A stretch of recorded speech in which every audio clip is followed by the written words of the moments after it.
E aí pessoal, tudo bem? Como é que vocês estão? Meu nome é Marcos, sou brasileiro, mas eu sou giro. Eu sou jornalista, lá no Brasil, trabalho com rádio, televisão e jornal. Mas eu também sou giro. Vocês sabem a diferença de uma pizza e um jornalista? É que a pizza consegue alimentar uma família. Não é? Queria muito fazer jornalismo, na verdade eu queria fazer publicidade, a minha mãe não tinha dinheiro e acabei fazendo jornalismo porque era a universidade gratuita federal lá em Florianópolis, uma cidade de colonização açoriana. Então eu tenho muito carinho por essa conexão que a gente está criando hoje e estou especialmente feliz de estar aqui, conhecendo pessoas tão interessantes e conhecendo um lugar tão interessante, me sentindo em casa de verdade. A minha mãe, ela teve sempre dificuldade financeira, porque basicamente ela me criou sozinha, ela não teve um homem do lado dela. Quando ela engravidou, o meu pai biológico decidiu que ele estava ou muito novo, ou que ele não estava preparado para ter filho, ou que aquele filho não era desejável, ou que ele não amava a minha mãe o suficiente, e decidiu ir embora, decidiu desaparecer da vida dela, e ela não só engravidou e me teve sozinha, como passou por todas as dificuldades que isso representa. Ela foi expulsa de casa pelos próprios pais, teve que se mudar de cidade, ela teve todas as dificuldades de uma mulher grávida e depois de uma mãe solteira. No Brasil isso é extremamente comum, 60% das mulheres que têm filho pelo sistema público de saúde no Rio de Janeiro são mulheres abandonadas pelo marido. São crianças que nascem sem o nome do pai na certidão de nascimento. Em Manaus, uma cidade no norte do Brasil, 71% das mulheres que têm filho pelo sistema público de saúde não têm pai. É uma história muito comum no meu país. E aconteceu comigo. Só que, por mais comum que isso seja, você sempre acha que a sua história é especial. Você acha que a narrativa da sua vida é uma narrativa fantástica, heróica. E eu, por muito tempo, acreditava que o meu pai era essa figura mitológica, esse herói, esse jogador de futebol, esse empresário fantástico, que tinha me dado todas as minhas qualidades, quando eu não conseguia ver que as minhas qualidades estavam vindo da minha mãe e não do meu pai, que não estava lá. Quando eu tinha 2 anos de idade, a minha mãe me conta essa história, eu estava passeando pelas praias de Florianópolis, uma ilha paradisíaca como a Ilha Primeira, e eu caminhava de barraca em barraca porque eu adorava a ideia de alguém me dar picolé de morango. E eu não sabia falar o R direito, então eu pedia picolé de molango para todas as barracas, para todas as pessoas que estavam na praia. E em algum momento alguém me deu caipirinha, eu com 2 anos de idade, eu adorei, então eu passava a pedir picolé de molango e caipirinha, era só o que eu pedia para as pessoas na praia. E a minha mãe ia atrás de mim, eu andando, né, com aquele jeitão de 2 anos de idade e tal, e a minha mãe atrás de mim, e num determinado momento eu bati numa barraca, e nessa barraca estava o meu pai biológico. E meu pai me viu, com 2 anos eu era super bonitinho, diferente do que eu sou hoje, e a minha mãe estava logo atrás, olhou para ele olhou para minha mãe, ele reconheceu minha mãe, ele me viu pequeno, e ele tinha ali a chance de decidir participar da nossa vida, mas ele virou a cara e ignorou o filho dele, que estava do lado dele. E nesse momento a minha mãe conta que percebeu que ela ia ter que me criar sozinha, e foi o que ela fez. Até os 2 anos de idade ela tinha esperança que esse cara pudesse voltar, mas a partir de então ela nunca me contou quem era esse cara, não falou o nome dele nem nada. E por isso eu ficava idealizando, imaginando que era um herói, que era uma figura incrível.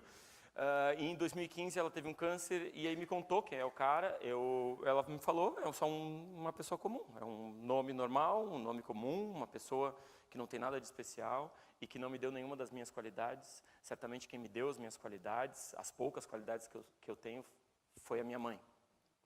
E mais tarde a minha esposa e mais tarde as minhas 2 filhas. Porque eu não tive pai, mas eu tive filhas. E é a melhor coisa do mundo. Quem tem filho sabe que ter filho do seu lado é como ter o sol te esquentando e te ajudando todos os dias a ser uma pessoa melhor. Quando a Ana ficou grávida, ela me falou com muito nervosismo, ela me mostrou o exame de gravidez tremendo, muito assustada. E eu fiquei muito feliz, porque eu queria ter uma vida com casa cheia, com cocô e xixi na sala do chão, com Lego para eu tropeçar. Eu queria uma casa cheia pela primeira vez na minha vida. E a Ana estava muito nervosa, porque depois eu entendi, porque nenhuma amiga dela tinha filho, a gente teve filho muito cedo, então ela teve um impacto social na vida dela, ela teve um impacto profissional na vida dela, porque ela acabou não sendo contratada em alguns lugares que ela seria contratada, mas como ela engravidou, ela não teve essa contratação.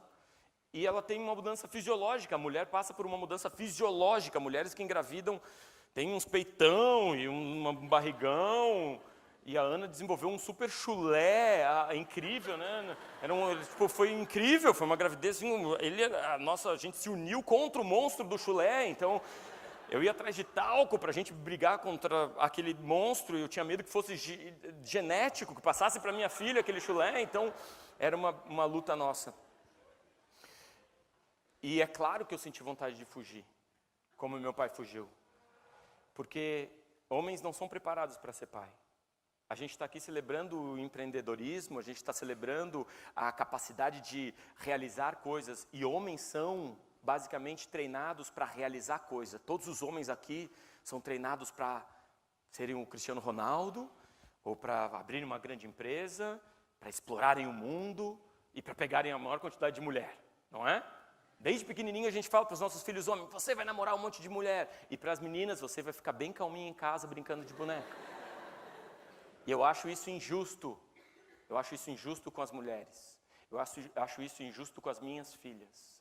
Porque eu quero que as minhas filhas sejam realizadoras, sejam empreendedoras. Eu quero que elas sejam treinadas para conquistarem o mundo, assim como vocês, homens, são treinados para conquistarem o mundo. E eu noto isso nas pequenas coisas. Não porque eu sei disso, mas porque a minha esposa, as minhas filhas, elas vão me ensinando. Naquele primeiro dia, segurando a minha filha no colo, naquele parto, tem alguma grávida aqui hoje?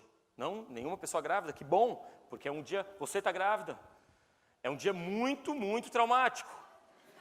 As pessoas dizem, é o dia mais lindo da sua vida. Não é. É um dia assustador. A minha mulher se vestiu de azul, eu me vesti de azul, a gente foi para um hospital e uma pessoa cortou a barriga da minha mulher. E lá de dentro saiu um alien. A minha filha, ela já nasceu, parecia montada numa mobilete, ela nasceu cheia de sangue, coisas brancas, assustadoras. E as pessoas dizem, é amor à primeira vista. Não é.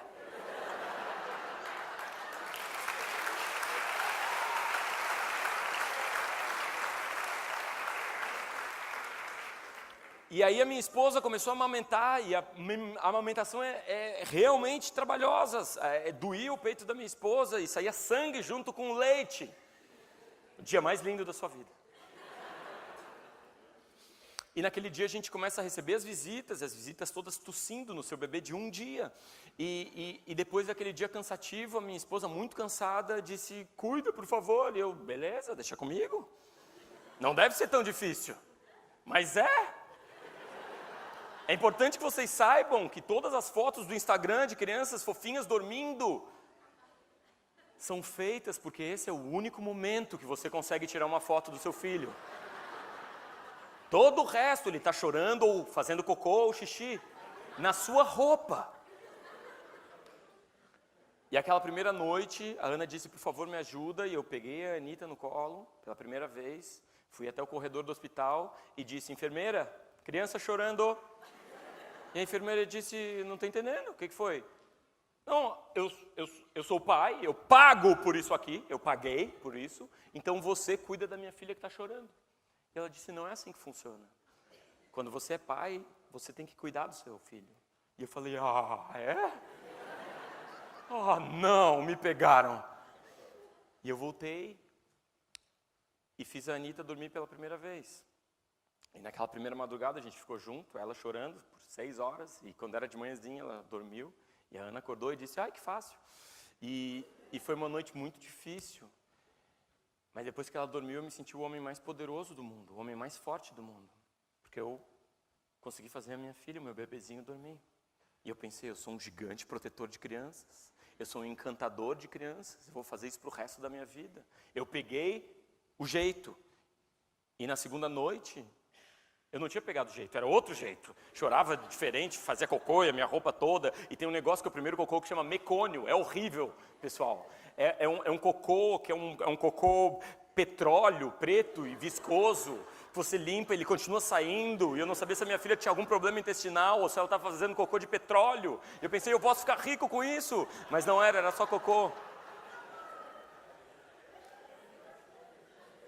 Mas você passa a amar o seu filho na dificuldade. Homens não são treinados para ser pai. Homens são treinados para trabalhar e pagar as contas. Só que mulheres, por mais que brinquem de boneca, também não estão preparadas por isso, porque é trabalho pesado. Homens sentem vontade de abandonar, alguns abandonam, mulheres também. Não existe essa coisa de instinto materno. É o mesmo instinto, está todo mundo assustado, ninguém sabe como fazer, a gente precisa se ajudar. Uma vez me disseram que nasce um filho, nasce um blog de mãe. Não é uma vontade das mães de serem famosas, é uma vontade das mães de falarem o que elas estão passando. Não é uma vontade das mães de ganharem dinheiro com redes sociais. É uma vontade da mãe de dizer, é assim mesmo, gente, eu estou com problemas, eu preciso de ajuda. E o mesmo acontece com homens. Homem fala pouco de família. Homem celebra pouco a família. Homem diz pouco eu te amo. As minhas filhas, elas não têm uma boneca que dizem papai, tô com fome, papai, tô com sede, papai, troca a minha fralda. As bonecas falam mamãe, troca a minha fralda, mamãe, tô com fome, mamãe, me dá um abraço. Isso é um sinal para os homens. No Brasil, a licença paternidade é de 5 dias. Da mulher é de 3 meses. O que eles estão querendo nos dizer? Homem não precisa participar. Homem só precisa pagar a conta. Eu tenho amigos que quando a mulher engravida e quando os filhos nascem, eles por alguma razão ficam fazendo hora extra no trabalho. Eu pergunto, cara, o que você está fazendo aqui? Seu filho não nasceu. Ah, não, eu tenho que responder uns e-mails. Mentira, mentira. A gente tem medo de trocar fralda, de cuidar de uma criança, porque a gente acha que é um trabalho ingrato. E é mesmo. Se você não participar, você não percebe que a dificuldade de criar uma criança te faz apaixonar por ela. E todos os dias eu fui me apaixonando. Esses momentos difíceis te ajudam a se apaixonar pelo seu filho, que é o maior empreendimento da sua vida. Você pode ser um empresário incrível, você pode ganhar muito dinheiro, você pode ser um arquiteto, um jornalista, um advogado incrível, o melhor de Portugal. Mas quando você tem um filho, você descobre que aquele é o maior empreendimento da sua vida.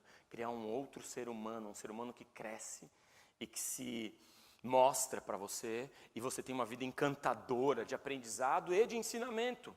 As minhas filhas foram crescendo e me ensinando muita coisa, como eu podia ser mais humano e mais gentil e mais educado. E foram falando coisas interessantes, especiais.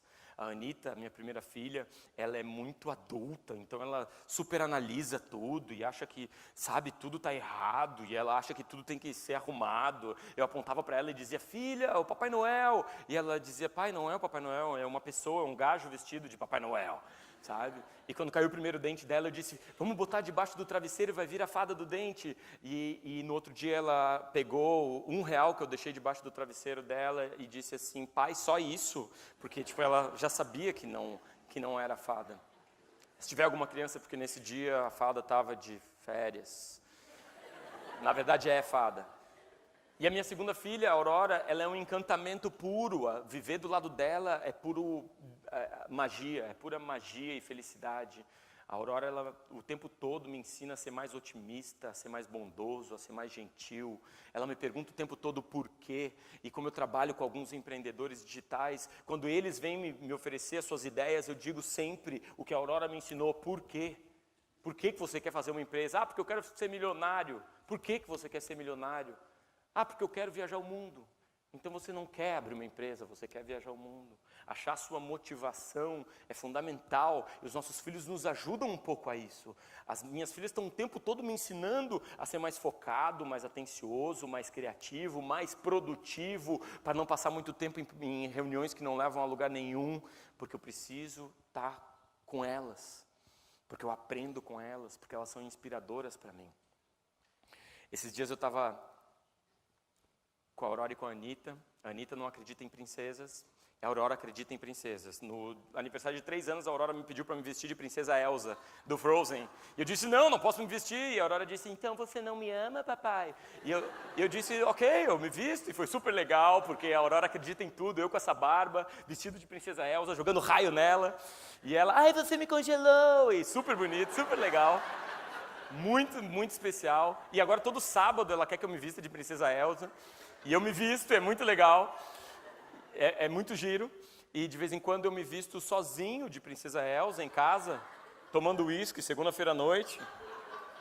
Não sei o que está acontecendo comigo. Mas a Anitta não acredita em princesas e a Anitta ficava falando, não existe princesa, Aurora. E a gente foi num lugar onde tinham pessoas fantasiadas de princesa, que na verdade eram princesas de verdade.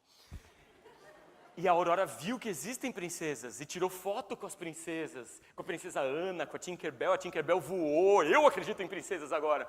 E a Aurora, ela virou para mim esses dias, a gente estava caminhando na rua de mão dada, e ela virou para mim e falou assim, pai, agora eu provei para vocês que existem princesas, né?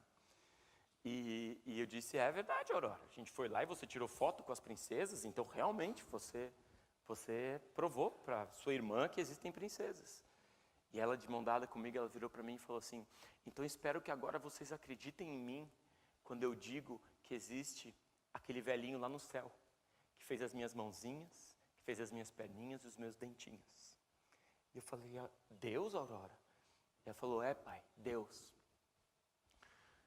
E eu fiquei pensando nisso.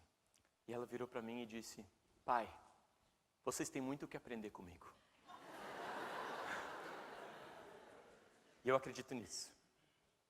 Muita gente acha que a gente tem muito o que ensinar para as crianças.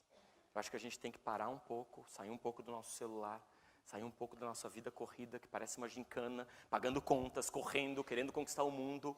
Largar um pouco tudo isso, olhar nos olhos dos nossos filhos e aprenderem o que eles têm para nos ensinar. Muito obrigado.